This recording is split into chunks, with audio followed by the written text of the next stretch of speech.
Hello, this is Group 6, and today we're talking about the human resources management process and the factors that influence it.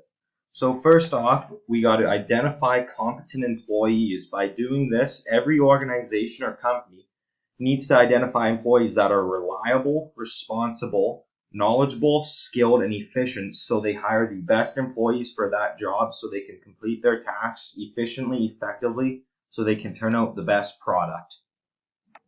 The second thing we want to do is provide employees with up-to-date skills, knowledge, and ability to do their jobs. It includes things like performance management, which involves helping people to be the most efficient and effective. The second thing is learning and development, which can be very helpful in achieving the long-term organizational goals. And the third thing is to train their employees, and which has proven to be very beneficial to the organization as it leads to more employee retention and more employee satisfaction. Third thing is ensuring the organization to retain their competent and high performance employees. This will allow the companies to keep growing, it will reduce the cost of hiring and training new employees, and people will not have to worry as much about losing their jobs. The fourth thing would be the HR process and what it is influenced by. This is the internal and external factors of the company, as well as the market itself inside of their area. The organizational strategy of their company, as well as other markets in the area. This is an image that shows how the human resource management factors and how. Sorry, this is an image that shows the management process.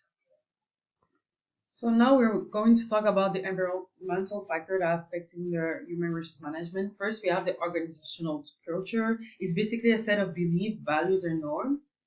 Second, we have the economic condition is the ability of employers to recruit on local, national unemployment rates and competition in regional, local labor markets. Third, we have labor market issue is basically finding the right people to the right jobs since the society is getting older.